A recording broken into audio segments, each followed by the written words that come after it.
Bless the Lord, oh my soul, oh my soul. Worship His holy name.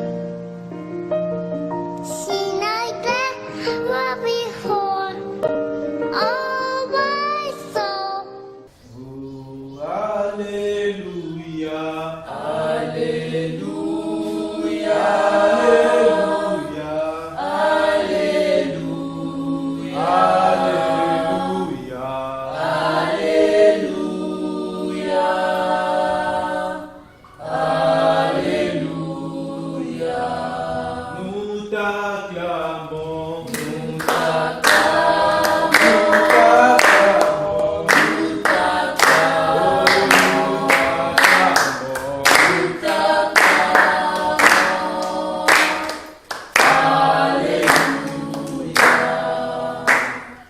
Nous allons élever nos voix pour dire merci à Dieu.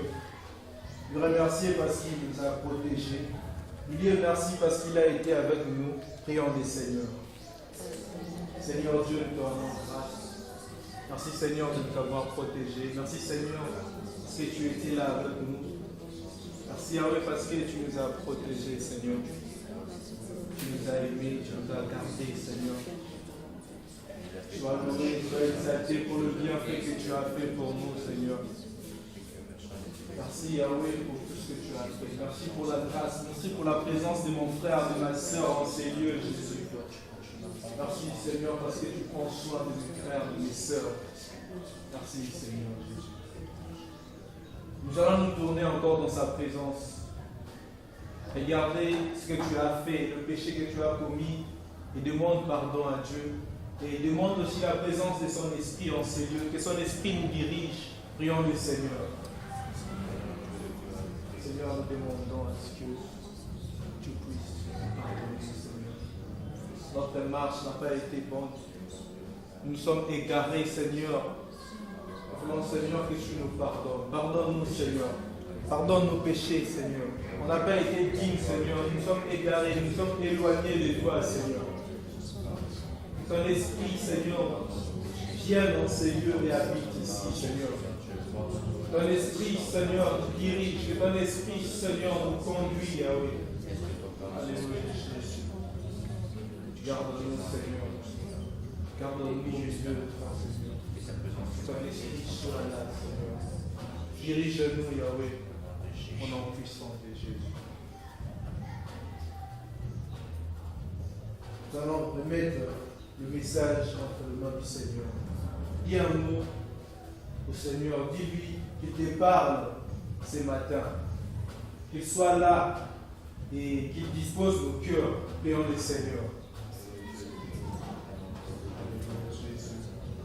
Nous te rendons, Seigneur, grâce.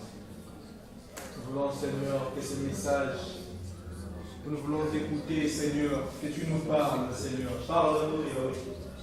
Sois là avec nous, Seigneur. Dispose nos cœurs. Nous voulons que nos cœurs soient disposés à recevoir ce message, Seigneur.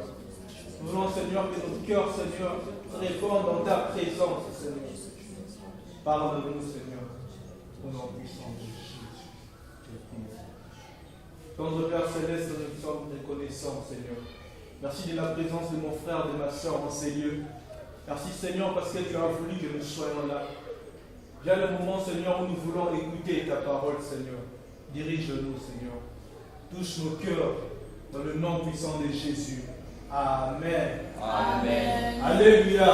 Amen. Alléluia. Amen. Écho. Dim. Écho. Dim. Écho. Dim. Dim. Dim. Yes. Est-ce qu'on peut encore applaudir pour le Seigneur?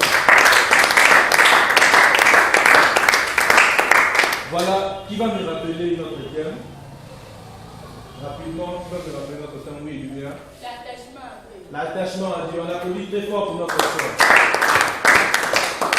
Voilà notre thème que nous sommes en train de débattre il y a de cela des semaines déjà. C'est l'attachement à Dieu. Alors, qui va nous rappeler la leçon passée? La leçon que nous avons eue le dimanche passé.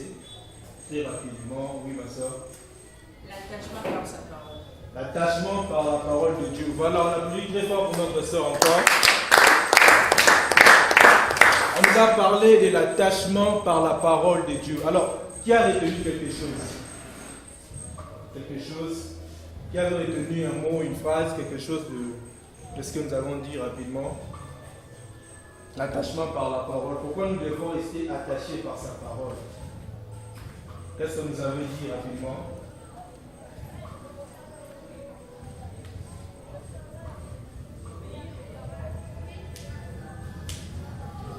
L'attachement par sa parole. Vous avez dit quelque chose, non? Oui, ma soeur. Je me rappelle de quelque chose.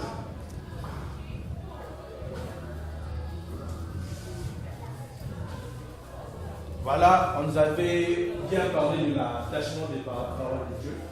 La parole de Dieu est une puissance. La parole de Dieu nous aide à rester et à demeurer dans sa présence. Lorsque nous méditons sa parole, nous demeurons et nous restons attachés dans sa parole. Alléluia. Amen. Alléluia. Amen. Voilà, aujourd'hui nous allons avoir une nouvelle leçon. Et notre leçon s'intitule l'attachement par la sanctification. Est-ce qu'on peut répéter avec moi? L'attachement par la sanctification. L'attachement par la sanctification. L'attachement par la sanctification. L'attachement par la sanctification. Alors, rapidement, l'attachement, on connaît déjà, on l'avait déjà défini. Qui peut me dire ce qu'il comprend par la sanctification? La sanctification. Qui comprend quelque chose là-dessus? Oui, mon frère. La sanctification, c'est le fait d'être saint, C'est le fait d'être saint, c'est oui. sanctifié. Et c'est sanctifié. On l'applaudit très fort pour notre frère. Alors, qui d'autre a un mot à dire sur la sanctification? Voilà, comme le frère l'a dit, la sanctification, c'est le fait d'être saint, c'est le fait de se sanctifier. Aussi, j'ajouterai que la sanctification, c'est honorer Dieu. La sanctification, c'est se séparer du péché. La sanctification, c'est aussi cette mise à part.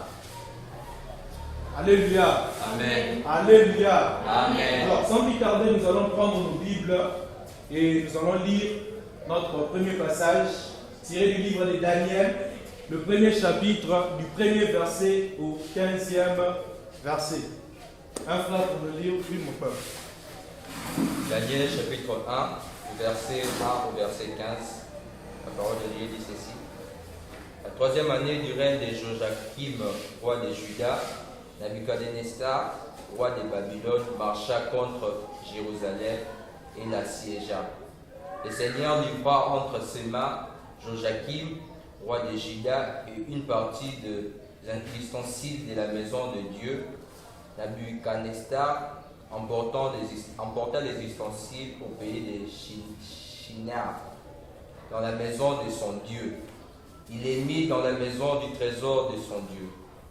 Le roi donna l'ordre à Sheshpenaz, chef de ses eunuques, d'amener quelques-uns de ses enfants d'Israël, de race royale ou de famille noble. Des jeunes garçons sans défaut corporel, beaux de figure, doués de sagesse et d'intelligence, d'instruction, capables de servir dans les palais du roi, à qui on enseignerait les lettres et la langue de Chaldéens. Le roi leur assigna pour chaque jour une portion de mets de sa table et du vin dont ils buvaient, voulant les élever pendant 3 années, au bout desquelles ils seraient au service du roi. Il y avait parmi eux, d'entre les enfants de Juda, Daniel, Anania, Michaël et Azaria. Et le chef des eunuques leur donna le nom à Daniel, celui de Belshazzar, à Anania, celui de Shadrach, à Michaël, celui de Meshach, et à Azaria, celui de Abed-Nego. Daniel résolut de ne pas s'essuyer par les mets du roi et par le vin dont le roi buvait. Il pria le chef des eunuques de ne pas l'obliger de s'essuyer. Dieu fit trouver à Daniel faveur et grâce devant le chef des eunuques. Et le chef des eunuques dit à Daniel, « Je crains mon Seigneur le roi, qui a fixé que c'est que vous devez manger et boire. Car pourquoi verrait-il votre visage plus abattu que celui de jeunes gens de votre âge. Vous exposeriez ma tête auprès du roi. Alors Daniel dit à l'intendant à qui les chefs des eunuques avaient remis la surveillance de Daniel, Anania, Michaël et Azaria. Éprouve tes serviteurs pendant 10 jours et qu'on nous donne des légumes à manger et de l'eau à boire.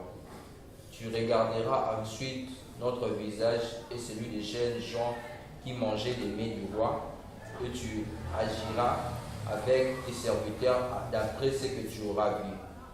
Il leur accorda ce qu'ils demandaient et les éprouva pendant 10 jours. Au bout des 10 jours, ils avaient leur visage et plus en bon point que tous les jeunes gens qui mangeaient les mets du roi. Amen. Alléluia. Amen. Alléluia. Amen.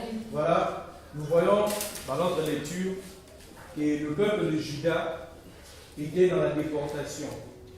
Le peuple de Juda, leur roi a été assiégé et leur roi a été pris. Le roi Nabuchodonosor était devenu en fait le roi de leur territoire. Il a pris le bien qui était dans la maison de leur Dieu et l'a amené dans la maison de son Dieu. Il a pris tout ce qui était ustensile. Et nous voyons dans ces passages, il y avait un ordre que le roi avait donné. Qui peut me dire quel était cet ordre-là que le roi avait donné? Il y avait un ordre dans ces passages que le roi avait donné. Si nous lisons bien la lecture. Oui. Au verset 3 et 4.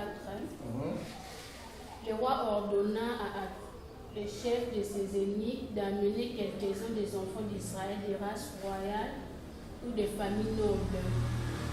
Les jeunes garçons sans défaut corporel, beaux de figure, doués de sagesse, d'intelligence et d'instruction, capables de servir dans le palais du roi et à qui l'on enseignerait les lettres et la langue des Chaldéens. Voilà, est-ce qu'on peut applaudir pour notre soeur? Voilà, le roi avait donné l'ordre d'aller chercher des jeunes gens du peuple de Juda. Il avait une catégorie, il avait bien choisi. Des jeunes qui seraient beaux de visage, doués d'intelligence, qui va apprendre des langues. Alors, parmi ces jeunes-là, il y a eu quelques jeunes qu'on a cités dans la Bible. Est-ce qu'on peut m'aider? Quels sont ces jeunes-là qu'on a cités dans la Bible? Il y a eu des jeunes qu'on a cités, oui, mon frère. Verset 6. Oui. Dans le mieux. Il y avait Daniel, c'est trouvé Daniel. Il y avait Daniel, Anania, Michaël et Azaria. Voilà, est-ce qu'on peut applaudir pour notre frère? Voilà, nous voyons que parmi ces jeunes-là, il y avait Daniel et ses compagnons. Alors, quel était leur mode de vie là-bas? Comment est-ce qu'ils vivaient en fait? Ces jeunes-là que le roi avait fait venir chez lui, comment est-ce qu'ils vivaient? Qu'est-ce que le roi faisait d'eux en fait?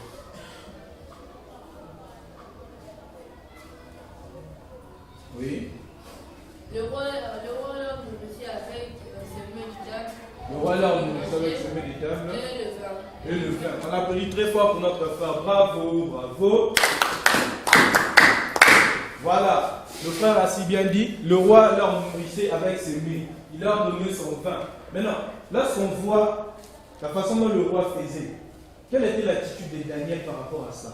Parce que le roi leur a invité dans sa table, le roi leur a dit de venir manger le mets du roi et de boire. Maintenant, qu'est-ce que Daniel avait fait? Qu'est-ce que Daniel avait fait? Parce que Daniel avait mangé, Daniel avait pris cela. Qu'est-ce que Daniel avait fait?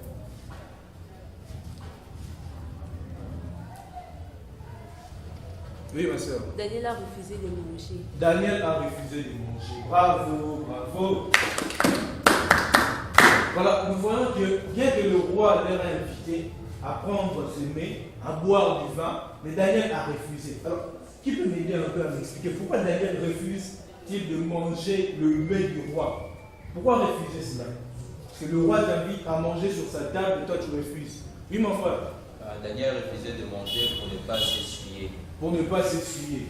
Donc, on peut dire que le mets du roi, qui peut m'expliquer d'abord le mets du roi? Est-ce qu'on comprend quand on dit le mets du roi? Oui?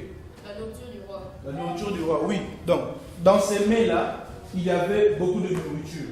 on pouvait bien le manger, mais le peuple de Daniel, le peuple de Juda, était un peuple consacré à Dieu. Et dans le mets du roi, il y avait des viandes qui étaient offertes, aux idoles. Alors, avec leur consécration, le peuple de Juda ne pouvait pas manger des viandes qui étaient offertes aux idoles. D'où Daniel n'a pas voulu s'essuyer, il a voulu respecter, il a voulu se sanctifier, il a voulu rester pur pour le Seigneur. Est-ce qu'on comprend maintenant pourquoi Daniel n'a pas voulu s'essuyer face au mets du roi? Parce que ce mets du roi-là contenait des viandes et il y avait des nourritures qui n'étaient pas propres à leur santé et qui n'étaient pas propres par rapport à leur consécration à Dieu. Alléluia. Amen. Alléluia. Amen. Alors, Daniel qui n'a pas voulu s'essuyer, n'a pas voulu manger, quelle était en fait la réaction du chef des eunuques? Quelle était sa réaction? Parce que lui, on lui a donné l'ordre de nourrir ce peuple-là. Et Daniel refuse. Quelle était sa réaction en fait?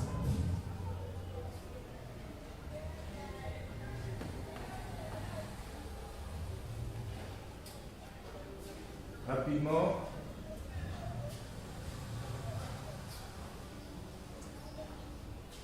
On voit très bien que le chef de l'eunuque n'était pas content parce qu'il avait un ordre et il devait respecter cela. Tout le peuple là devait manger. Mais il y avait Daniel qui ne voulait pas. Maintenant, qu'est-ce que le chef des eunuques avait fait? Qu'est-ce qui était sa réaction en fait?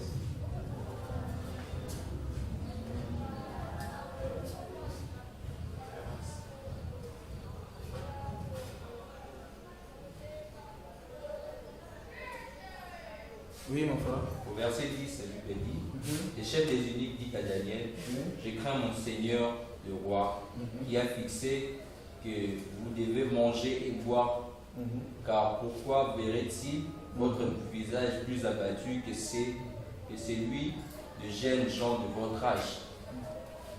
Le chef des eunuques était un peu surpris de la réaction de Daniel et ses compagnons. Voilà pourquoi il a posé à Daniel la question de savoir pourquoi il devrait ne pas manger ses mets et que le roi ne serait pas content de lui s'il voyait le visage des jeunes aussi abattu.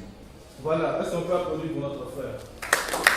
Donc, le chef des eunuques, il craignait en fait que son roi puisse voir le visage de Daniel et de ses compagnons être abattus parce qu'ils se nourrissaient mal. Le roi leur avait donné ses mets, mais Daniel ne voulait pas le manger. Et lorsqu'on ne mange pas, on sait très bien que notre visage n'est pas toujours en joie. N'est-ce pas, Eloge? Lorsque tu ne manges pas, parfois tu es là triste, non? Et c'est ce que le chef des eunuques craignait de voir dans leur visage. Mais en fait, lorsque nous rentrons dans le verset 9, qu'est-ce que Dieu avait fait à Daniel? Parce que Daniel, il a refusé en fait de respecter le loi qui a été établie par le roi. Qu'est-ce que Dieu avait fait à Daniel? Lorsque nous retournons dans le verset 9. Dieu accorda à Daniel la faveur du chef du personnel et lui fit trouver en lui quelques conformités. Dieu, est-ce qu'on peut lire ça tous ensemble? Le verset 9. On peut lire ça? Le verset 9. On est là? Oui. Voilà, on peut dire Dieu fit trouver à Daniel faveur et grâce devant le chef des eunuques. Alors nous voyons que malgré la crainte du roi, parce que lorsqu'on descend plus loin, on verra que Daniel avait même mis en épreuve le roi, le chef des eunuques, de manger simplement les légumes, de lui accorder 10 jours. Mais leur visage n'était pas abattu, ils étaient en bon point. Alors nous voyons que Daniel qui a refusé de s'essuyer, il a reçu la faveur et la grâce de qui? Il a reçu la faveur et la grâce de qui? De Dieu. Alors nous comprenons que Daniel, face à la loi qui a été établie par le roi, n'a pas voulu respecter cela parce qu'il y avait une autre loi qui était au-dessus de la loi de ce roi-là. C'est le roi des rois qui est Dieu. Alléluia. Amen. Il a refusé de s'essuyer pour rester pur pour notre Dieu. Il a refusé de devenir impur. Il a refusé de se salir. Il a refusé de s'essuyer parce qu'il avait déjà une autre loi. Alléluia. Amen. Et nous voyons que Daniel, parce qu'il a refusé de s'essuyer, il a voulu se sanctifier. Et nous voyons qu'il a reçu des bénéfices parce qu'il a reçu la faveur et la grâce de qui? De notre Dieu. Alors nous aussi, peuple de Dieu, nous devons savoir que nous sommes choisis. Nous sommes le peuple de Dieu. Nous devons vivre selon le commandement de Dieu. Nous ne devons pas rester dans le loi des hommes. Dieu veut que nous puissions rester purs. Nous devons nous consacrer à lui. Alléluia. Nous devons nous consacrer à lui comme Daniel l'a fait. J'ai une question à vous poser. Alors, Daniel, lui, il était devant cette loi-là. Il était devant cette tentation-là, et cette souillure-là. Nous aussi, jeunes, chrétiens que nous sommes, il y a de ces choses qui nous poussent aussi à nous souiller. Vrai ou faux? Ouais. Il y a de ces choses, non? Alors, face à ces situations, qu'est-ce qu'on peut faire à l'exemple de Daniel? Qu'est-ce qu'on pourra faire à l'exemple de Daniel? On voit bien que Daniel, devant cette situation, c'est qu'il a fait. Nous aussi, nous sommes le peuple de Dieu, comme Daniel. Nous sommes les enfants de Dieu. Qu'est-ce qu'on peut faire? Oui, mon frère. Face à cette tentation, ce que nous devons faire, c'est rester attachés à Dieu. Se rester attaché à Dieu. Qui d'autre? Qui d'autre va le dire? Voilà, nous voyons que face à cette situation, la meilleure des choses, c'est de rester attaché à Dieu. C'est de rester sanctifié. C'est de ne pas suivre ces tentations-là. Il est vrai, il y aura des amis qui vont nous amener à beaucoup de choses. Il y aura de ces gens qui vont nous amener à faire ceci, à faire cela. Mais lorsque nous sommes enfants de Dieu, la première des choses, c'est de rester attaché à lui.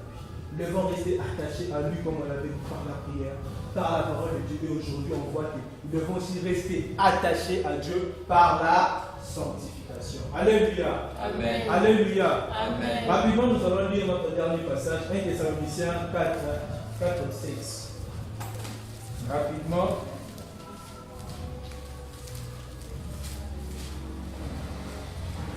Qui a trouvé? Voilà, tu peux lire rapidement. On te voit. 1 Thessaloniciens 4, du verset 7, il dit ceci.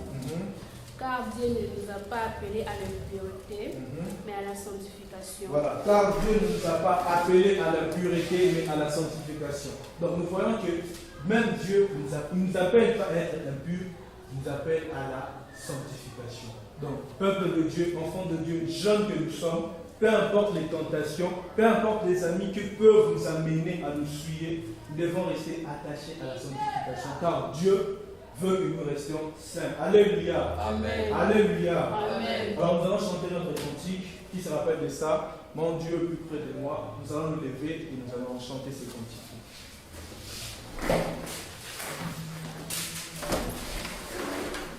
Mon Dieu plus près de toi. 1, 2. Mon Dieu plus près de toi. Plus près de toi.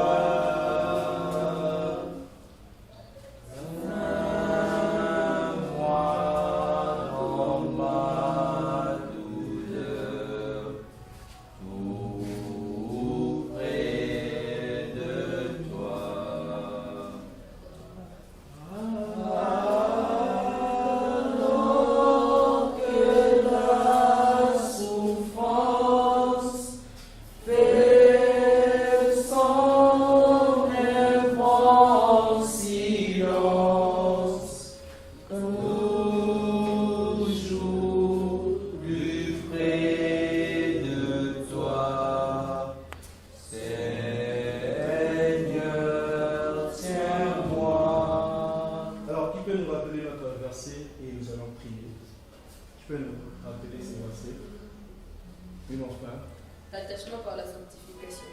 Non, c'est pas notre sujet, notre verset de Josué 22, 8. Tu peux me rappeler? Josué 23, 8, merci.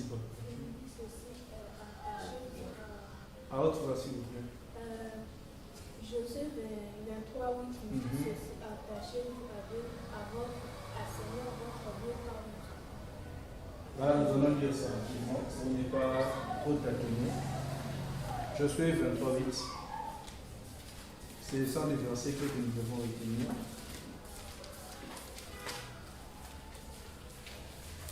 J'ai dit au nom du Seigneur, Josué 23, 8. Mais attachez-vous à l'Éternel votre Dieu, comme vous l'avez fait jusqu'à ce jour. Est-ce qu'on peut répéter ensemble? Mais attachez-vous à l'Éternel votre Dieu, comme vous l'avez fait jusqu'à ce jour. Voilà, nous allons prier. Nous allons prier le Seigneur. Dire merci pour ces messages. Le remercier parce qu'il nous a permis d'écouter ces messages. Prions le Seigneur.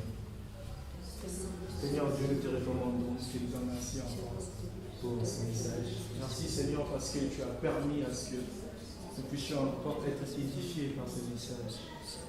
Notre Père, merci parce que tu étais présent. Merci parce que tu nous as parlé et nous te sommes infiniment reconnaissants. Pardonne-nous Seigneur, au nom puissant de Jésus. Nous allons prier face à cette tentation-là qui nous amène à nous souiller. Je ne sais pas quelle est cette chose que tu n'arrives pas à laisser, qui t'amène toujours à t'essuyer, qui t'amène toujours à t'éloigner loin de Dieu, qui t'amène toujours à rester, à demeurer impur dans la présence de Dieu. Prie aujourd'hui à Dieu qui t'aide à t'attacher par la sanctification, qui t'aide à te délivrer de toutes ces tentations-là, de toutes ces choses-là. Prions le Seigneur. Oh Seigneur, nous te prions Seigneur pour toutes ces choses qui nous amènent toujours à nous souiller Seigneur. Tu as dit que tu ne nous appelles pas à la pureté, mais tu nous appelles à la sanctification Seigneur. Comme Daniel qui a voulu rester pur pour toi Seigneur, nous voulons aussi rester purs Seigneur.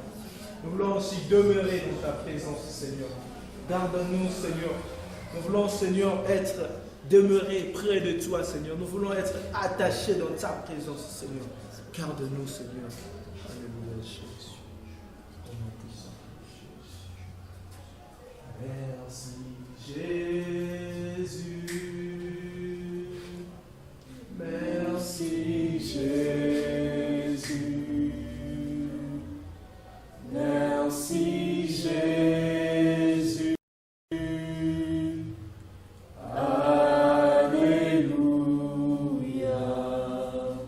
Tendre Père Céleste, je te remercie pour ce message. Merci Seigneur de nous avoir édifiés. Merci de nous avoir parlé. Nous croyons Seigneur qu'aujourd'hui, mon frère, ma soeur, va se rendre pur, va s'attacher encore à toi dans la sanctification Seigneur. Garde-nous près de toi, dans le nom puissant de Jésus. Amen. Amen. Maintenant on peut applaudir pour le Seigneur.